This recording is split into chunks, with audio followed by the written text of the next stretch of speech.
Are you looking at the notes? Oh, what makes prayer extraordinary? So this is you just. Hey, welcome back, Kansas City Underground. Are you serious?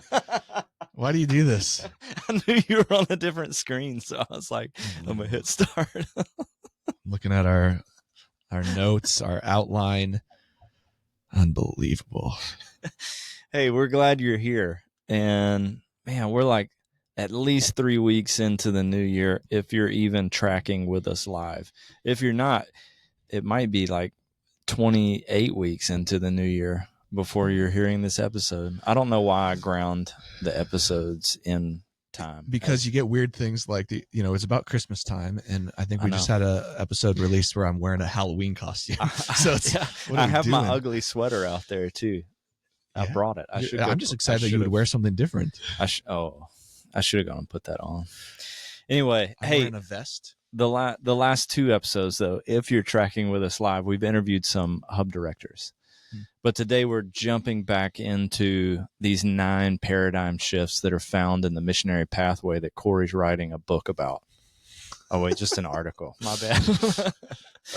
Man, you know how many things we've almost written books about? Yeah. But then didn't. Yeah. Because, the book is being written with our lives. That's right. Right? That's right. All right, the word. Acts 29. The logo. But there's already one of those. So maybe we're Acts 30. I don't know. Is that interesting? It take place after 29? Yeah. Anyway, hey, we're focused on the second one this week. So the first paradigm shift, which we did a few episodes back, if you track that, I'm just going to say that every time, if you track that way, is on don't think human strategy, think extraordinary prayer. I mean, it's not that you shouldn't ever think about strategy.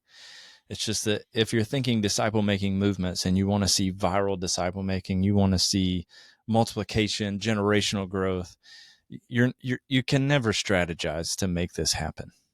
I mean, there's work that you can do and that you should do, but we still have to rely on, we have to join God in what he's doing rather than asking him to join us in what we're doing. So paradigm shift number 2, Cory.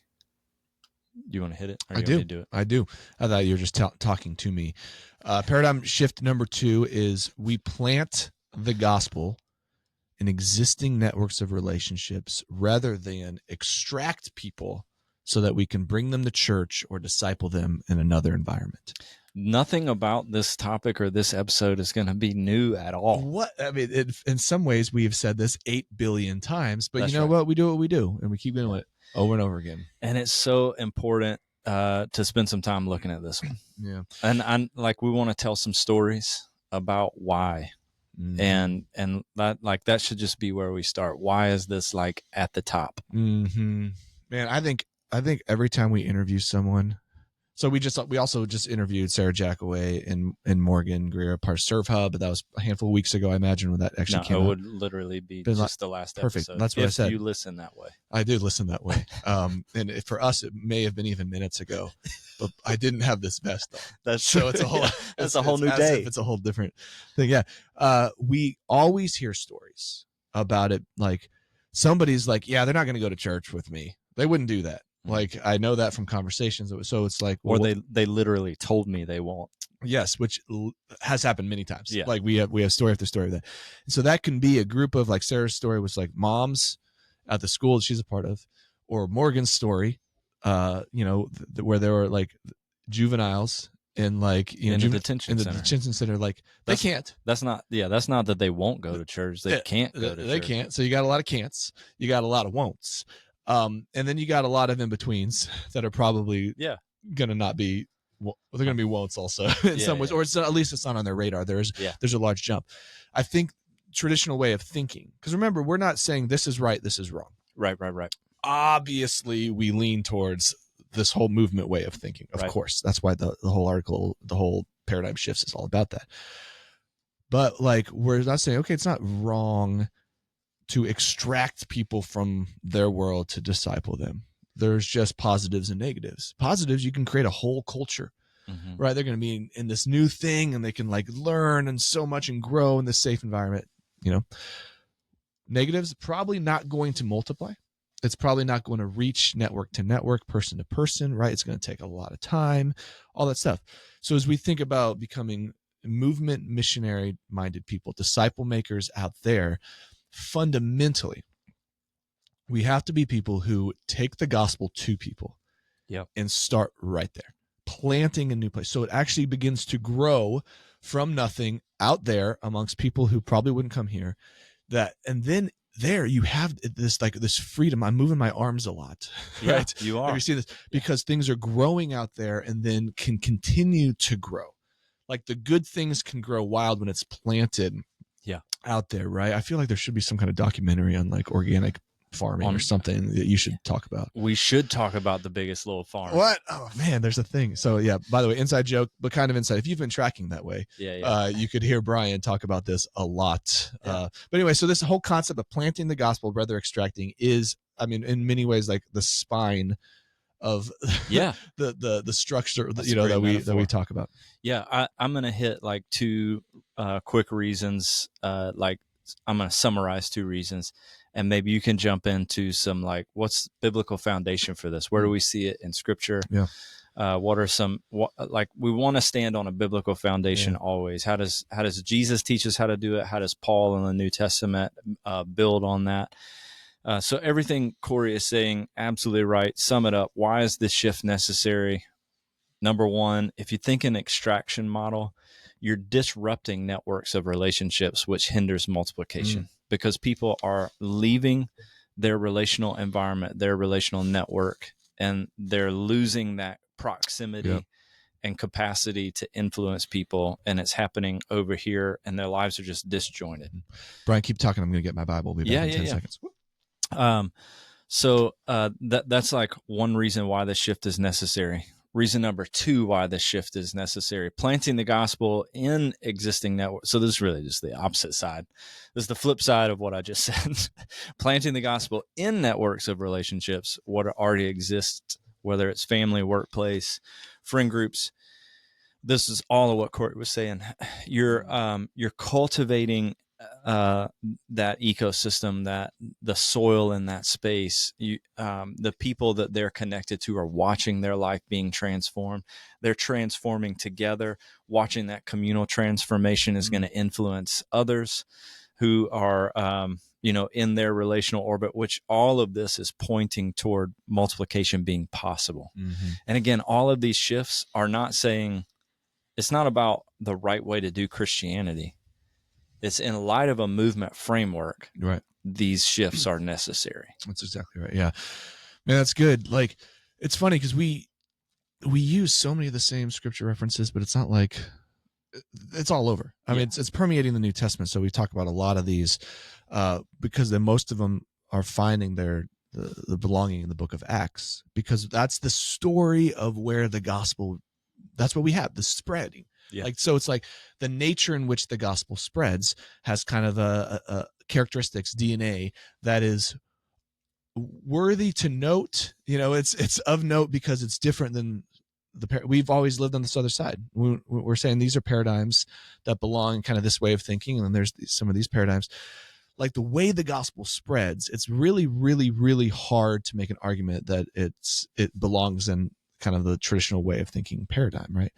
That emerges over time, and there's shepherding and there's good things that come with that structure, but like, we're not going to see viral gospel saturation type of growth. So we think about it in Scripture. Brian, we're just like, as the gospel explodes out of Jerusalem and Judea, right, where the early church, like that first group of Jewish believers, after Pentecost, like there in Acts 2, there is kind of a DNA that like this amazing stuff is happening, and people are in the temple courts and they're in their household, and it's more and more added number to it. It's good. It's beautiful. Maybe there is a little bit of extracting. I don't know. Right. There's a both and there's all that stuff. Yeah. But I mean, occasionally it's necessary too. Totally. Post, what is that? Chapter 8 in the book of Acts after. After when you lose the temple courts. Yeah. You only see gospel planting because there wasn't really anything to extract them to in that sense. Right. Yeah. Even Paul, as he's trying to go into these cities, he starts in the synagogue because it sort of makes sense, but eventually he's like, well, this isn't working either. I'm so done with you people. Yeah. So he says twice. Yeah. He says it twice in the book of Acts. Like, it's so great. And then he still goes back. Like, you're stirring the people of God, right? And you get frustrated with it. And they had other issues. Yeah. Other issues of religion and holding on to the best. But like, when we think of gospel planting and the way that gospel infiltrates new networks, man, like you think of Cornelius, right? So you got Peter, and he's got this epic vision. You got Cornelius, he's got this vision, and God brings them together. Dots are connected. Boom, gospel enters a new area.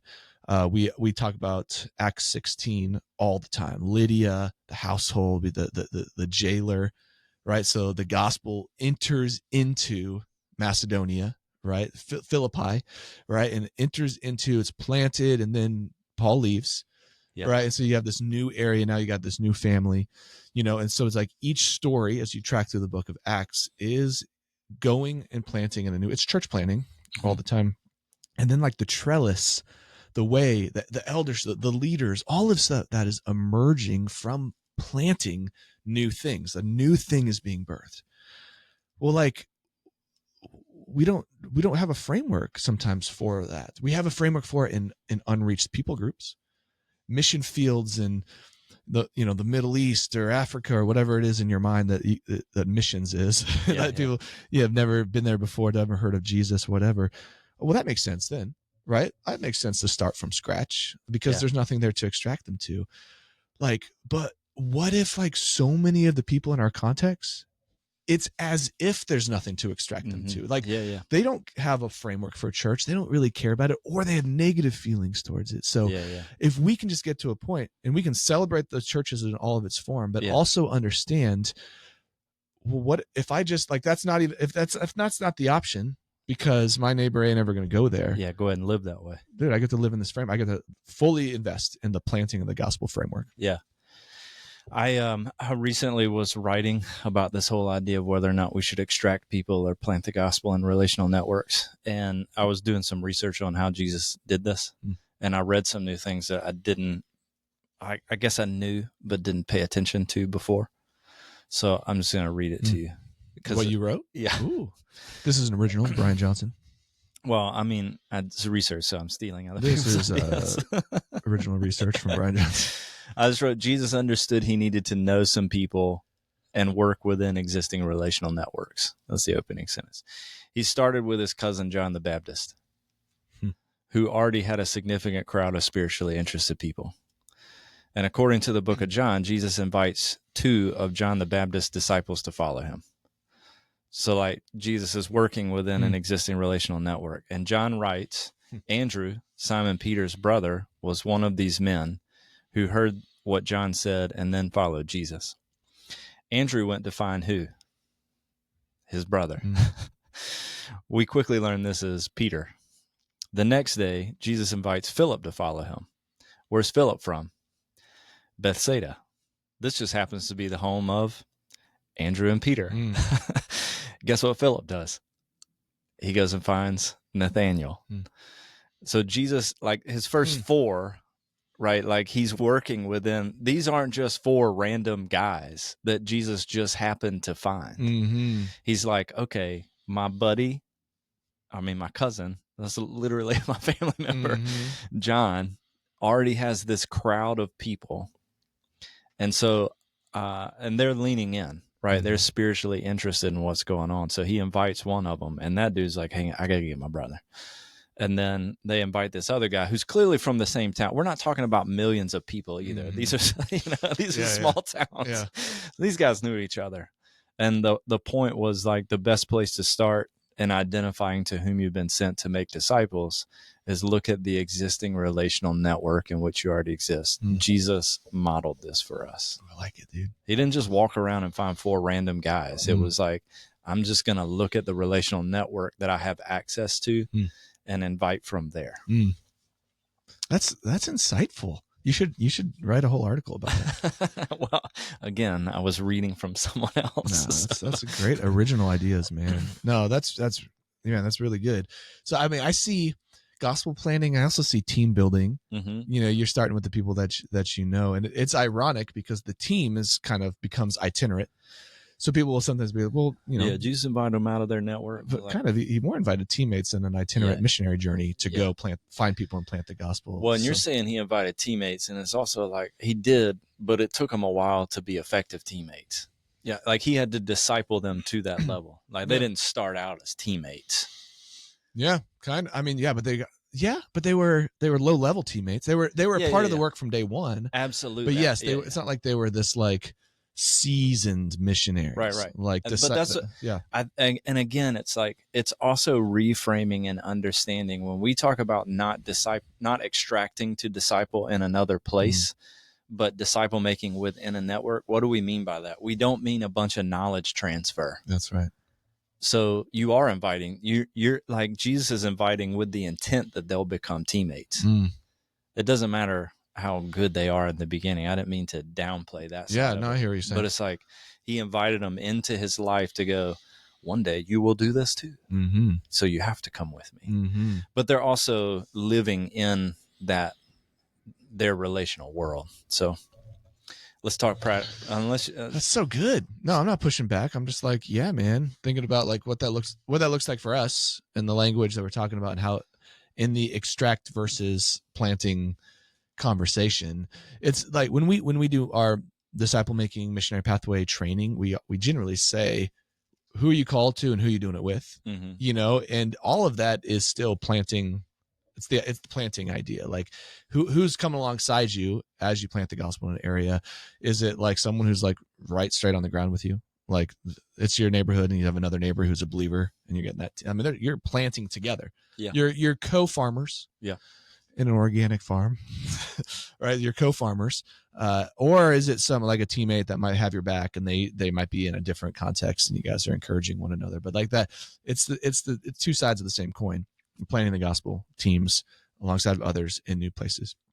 Were you asking me a question or I just started talking?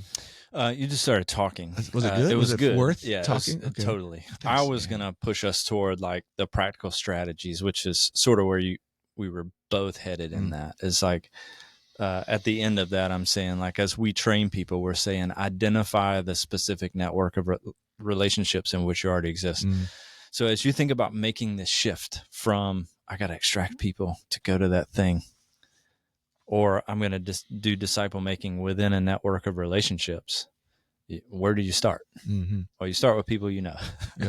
Yeah. So we got to talk about like what are the tools that we use to train people in that? Mm-hmm. We've done some episodes on this. If you listen this way, they're about 10 back. Yeah. Can I tell a story? Yeah. So you don't want to talk practical stuff. this is a story. It's kind of like how Jesus told parables. Oh, okay. Yeah, it's a teaching method. Okay. We'll talk about it later. So I hung out with a young man yesterday, who is actually the son of a Novo missionary. I don't know why I'm not trying to get like. Do you want to be that specific? Yeah. Okay. I was gonna say it's actually Jack Price is his name. What's up, Jack? If you're seeing this, so Lee is part of Novo, and I'll just hang out with Jack. Jack, young adult, but very apostolic in the way that he thinks. There's just a story I heard yesterday, so it's on my mind about this planting the gospel idea. And so what he's kind of found as kind of his apostolic niche in ministry is like he kind of goes into this place. There's a team of people on the ground already. It might be people in his own city or maybe a different city, and he actually like goes and hangs out with them in their kind of missional space, their missional context. And he just told a real quick story. It was really fun of like some people that have a heart for that. I think it's some kind of neighborhood type of living. It might have been apartment or whatever. And Jack just there, and mostly what it was just praying. So prayer walking that space, listening to God together, and describes kind of like this dude's been laboring for a long time and hadn't seen a lot of fruit. And all of a sudden there's like this like prayer walk, like joining God type of thing, and like something breaks loose. And within a few days, while he's there, I mean, he's on site, so it's like within the next couple of days, there's multiple opportunities for like gospel conversations, right? Invitation to DBS, and a group gets started. right? Yeah. After laboring for a long time, and then you're just there and prayer walking and something breaks through.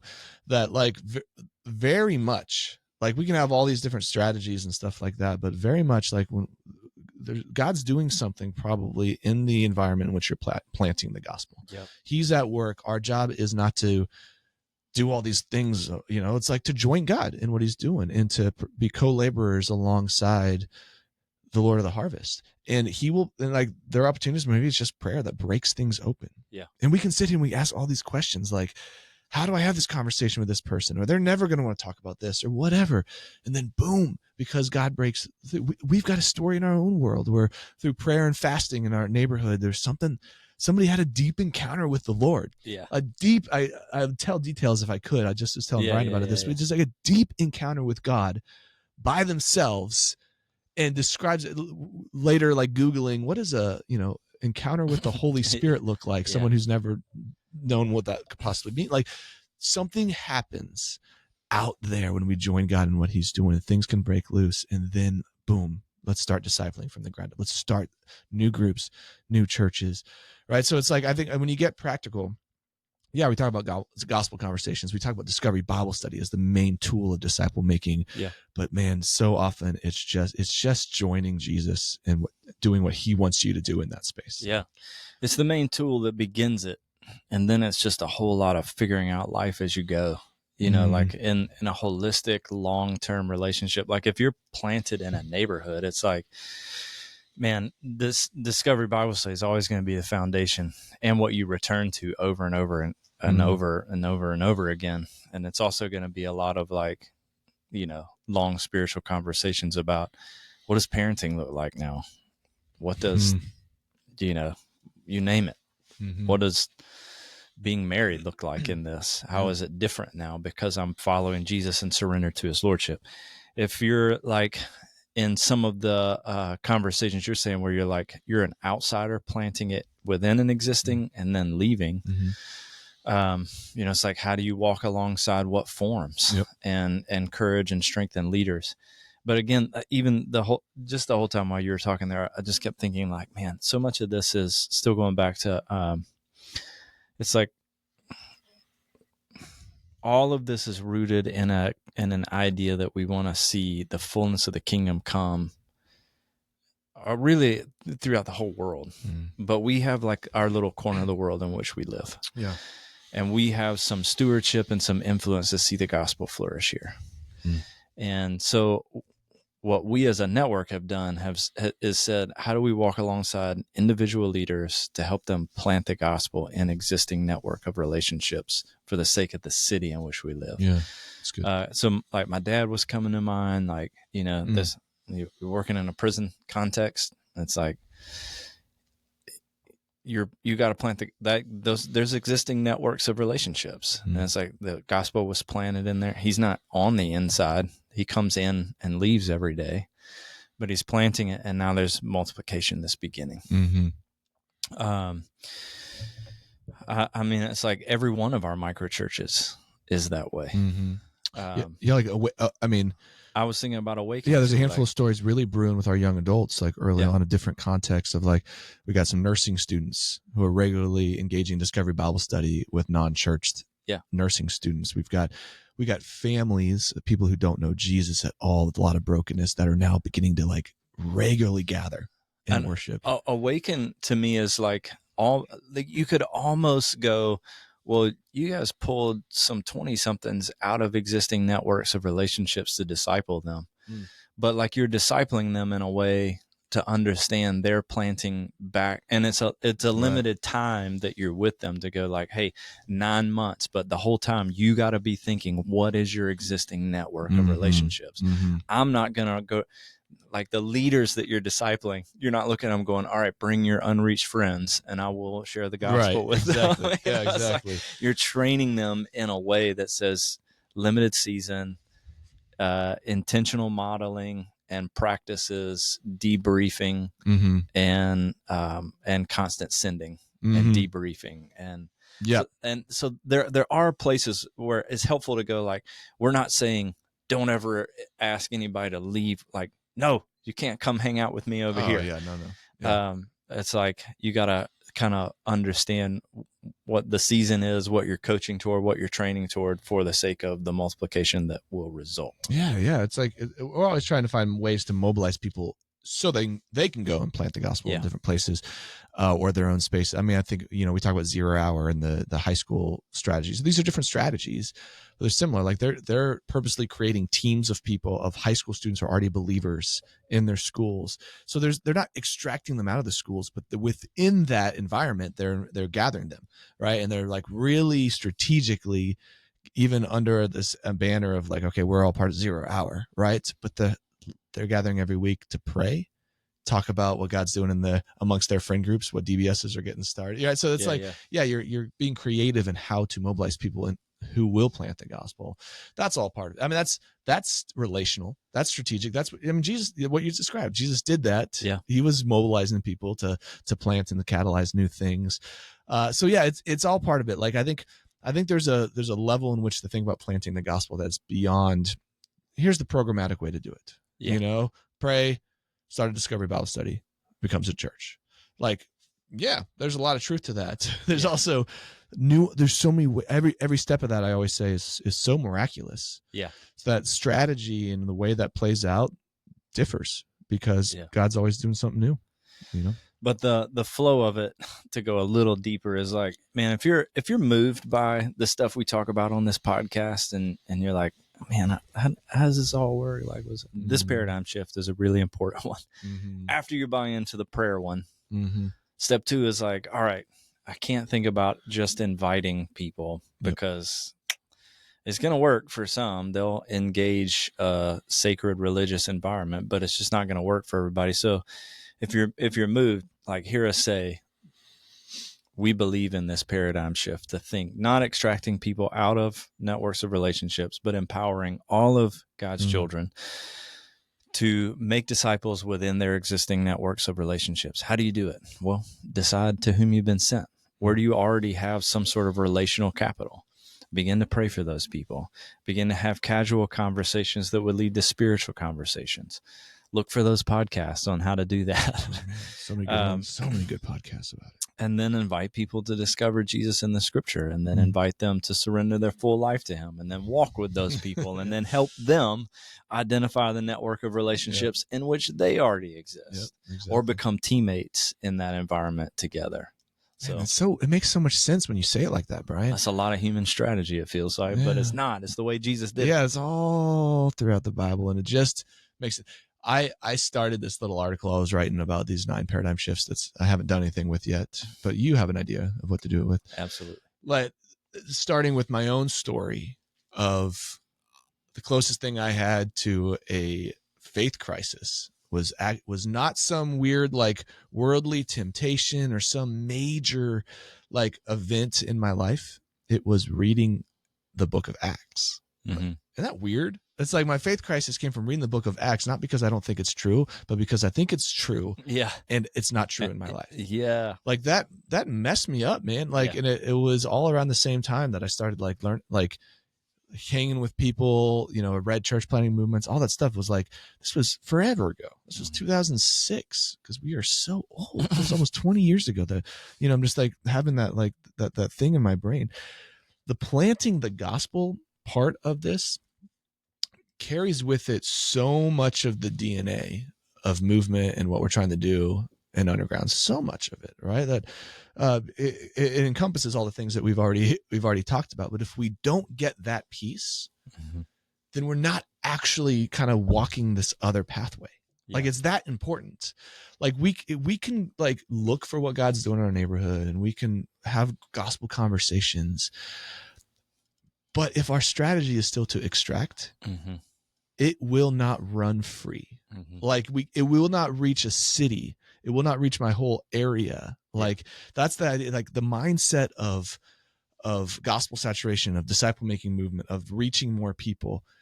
Like, if you insert that into the other paradigm, good things will happen, but not multiplicative things will happen, not saturating things. Right. And that's what we're talking about. We got to go, if we got to go on. There's things that we actually work towards.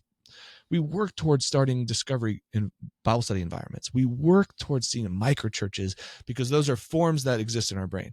Yeah. But in the end, it's really more about the macro idea of like, those are the things that can boom. Yeah. Go out. So. Amen.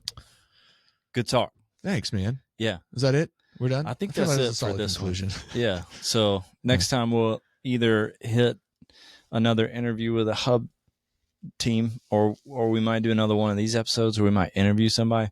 We don't know. Who knows? Who cares? Who knows? Well, yeah. It's not like anyone listens to this. If you even listen in that way. We have some listeners. It's weird. But hey, love you all. Good stuff. See you next time.